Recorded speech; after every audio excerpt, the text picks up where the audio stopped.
پاکستان میں جو ہے وہ شنگھائی تعاون تنظیم کا سربراہی اجلاس 15 اور 16 اکتوبر کو ہونا ہے. اس حوالے سے بات کرنے کے لیے پروگرام میں مجھے ڈاکٹر ماریہ سلطان صاحبہ جوائن کر چکے ہیں. بہت شکریہ ماریہ. مجھے بتائیے گا اکتوبر میں اسلام آباد میں یہ اجلاس ہو رہا ہے, اس کے لیے پاکستان نے بھارتی وزیر اعظم کو بھی obviously دعوت دیا ہے, لیکن وہاں سے ابھی تک کوئی آفیشل جواب نہیں آیا. لیکن جو انڈین وزیر خارجہ ہیں جے شنکر, وہ کہہ رہے ہیں کہ پاکستان کے ساتھ جو مستقل بات چیت کا دور ہے وہ ختم ہو چکا ہے. آپ کیا سمجھتی ہیں اس بیان کے بعد یہ چانس ہے کہ نریندر مودی آ جائیں گے اس کانفرنس کے لیے, اور ٹائمنگ بڑی امپورٹنٹ ہے یہ؟ دیکھیں, جہاں تک بات ہے ان کی اس کانفرنس میں آنے کی, تو یہ ان کے لیے ضروری ہے.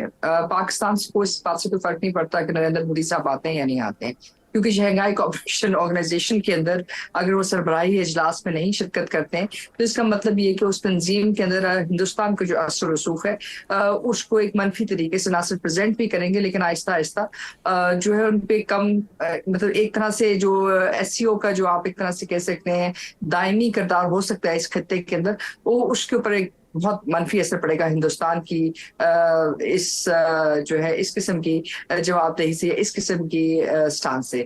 دوسری بات یہ رہی کہ جی کیا ہندوستان کے ساتھ کوئی مذاکرات ہو سکتے ہیں, تو پاکستان تو یہ بات پیارا کہہ چکا ہے کہ ہندوستان کے ساتھ کوئی مذاکرات نہیں ہو سکتے جب تک کہ مسئلہ کشمیر کے اوپر ایک واضح وہ حکمت عملی نہیں اختیار کرتے, اور خاص طور کے اوپر ایسی حکمت عملی جو مقبوضہ کشمیر کے اندر جو کشمیریوں کے جو حق ہیں جو سلب کیے گئے ہیں 5 اگست 2019 کو, اس کو واپس نہیں کرتے ہیں, تو ان سے تو کوئی بات چیت ہو ہی نہیں سکتی. تو ان کا یہ کہنا کہ وہ پاکستان کے ساتھ بات چیت نہیں کرنا چاہتے ہیں, تو یہ ایک حیران کن بات ہے, کیونکہ پاکستان کا موقف اس سے پہلے ہی بہت واضح ہے.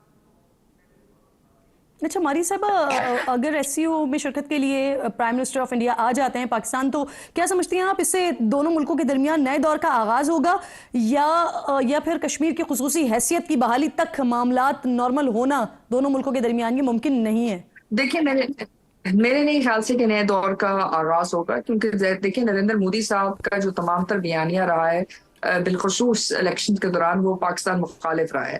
اس کے ساتھ ساتھ جو جے شنکر صاحب ہیں وہ بھی اپنی جو ایک طرح سے کہہ سکتے ہیں حد بندی کرنا چاہ رہے ہیں کہ اگر پاکستان آتے بھی ہیں تو مسئلہ کشمیر پہ کسی صورت اس کے ساتھ اس کو منسلک نہ کیا جائے اور وہ اس سے دور رہے. یعنی کہ وہ ایک طرح سے پہلے سے کنٹیکسچولائز کر رہے ہیں اور اپنی میڈیا کو آگاہ کر رہے ہیں, اور اس کے اوپر ایک پورا مطلب بیانیہ جو ہے کھڑا کرنے کی کوشش کر رہے ہیں. تو اس میں تو کوئی شک نہیں ہے کہ وہ کیا کرنا چاہتے ہیں, اور ان کے لیے پاکستان کے ساتھ اس وقت جو ہے نرمی جو ہے نریندر مودی کے لیے ایک بہت خطرناک ثابت ہو سکتی ہے, کیونکہ ان کا خیال یہ ہے کہ جب تک امریکہ میں ڈیموکریٹس کی حکومت ہے تب تک ہندوستان اور امریکہ کے جو تعلقات ہیں وہ شاید اسی طریقے سے چلیں گے جیسے کہ نریندر مودی صاحب چاہتے ہیں, یعنی کہ پاکستان مخالفت پہ چلیں گے, کیونکہ اس کے بعد ان کو ڈر ہے اس بات کا کہ اگر ٹرمپ آتے ہیں تو ہو سکتا ہے کہ یہ معاملات تھوڑے سے مختلف ہو جائیں. نہیں, اگر ٹرمپ صدر بن جاتے ہیں تو کیا وہ نریندر مودی پر دباؤ ڈال سکتے ہیں کہ وہ پاکستان کے ساتھ حالات نارمل کریں؟ دیکھیں بالکل ڈال سکتے ہیں, کیونکہ ٹرمپ کا جو موقف رہا ہے وہ یہی رہا ہے کہ جہاں بھی امریکن اسٹیبلشمنٹ کا سوق زیادہ ہے یا ڈیموکریٹس کا, جس کے اندر انہوں نے بہت حد تک ہندوستان کی جو آئی ٹی انڈسٹری ہے, جیسے کہ آپ کو سننے میں آتا ہوگا کہ جی واٹس ایپ سے لے کے فیس بک اور فیس بک سے لے کے مطلب آپ جو بھی مختلف ایپس ہیں یا ایپل ہے وہ سارے کے سارے ہندوستان میں بیٹھے ہوئے ہیں. تو سی اوز کے علاوہ ان کی جو ہیڈ آفیسز جو ہیں جو ریجنل آفیسز ہیں وہ بھی ہندوستان کے اندر ہیں, اور اس کی بنیادی وجہ یہ ہے کہ امریکہ کے جو معاہدے ہیں ہندوستان کے ساتھ, بیکا کمکاسا اور ایس ٹی اے 1, اس کے تحت یہ معاہدہ ہے. آپ کہہ رہی ہیں ماریہ صاحبہ کہ پریشرائز کر سکتے ہیں کہ پاکستان کے ساتھ حالات نارمل کریں, بٹ سوال یہ ہے کہ جب کشمیر کی خصوصی حیثیت ختم ہوئی تھی اس وقت بھی تو صدر ٹرمپ ہی تھے امریکہ میں. دیکھیں صدر ٹرمپ ضرور تھے, لیکن اگر آپ کو یاد ہو کہ جتنی تیزی سے وہاں ہندوستان جو ہے قتل و غارت کرنا چاہتا تھا, اور ایک طرح سے جو مودی حکومت کی جو ایک طرح سے ایک پوری فارمیشن تھی جو انہوں نے آسام میں بھی کی, ناگالینڈ میں بھی کی, یعنی کہ مستقل میجورٹی وہ وہاں پیدا کرنا چاہتے ہندو انتہا پسندوں کی, جس میں انہوں نے یہ بیانیہ اختیار کیا کہ جی مقبوضہ کشمیر میں یہ 90% مسلمان ہیں, اور ان کو اس ترتیب کو ٹھیک کرنے کے لیے ہندوستان کے آئین کے مطابق جو نچلے درجے کے ہندو ہیں ان کو وہاں جو ہے مطلب ایک طرح سے فیسیلیٹیٹ کیا جائے, ان کو زمینیں دی جائیں, افواج جو ہے ہندوستان کی ان کو جو ہے جگہ دی جائے. تو یہ تمام تر چیزیں وہ کرنے میں ناکام رہے.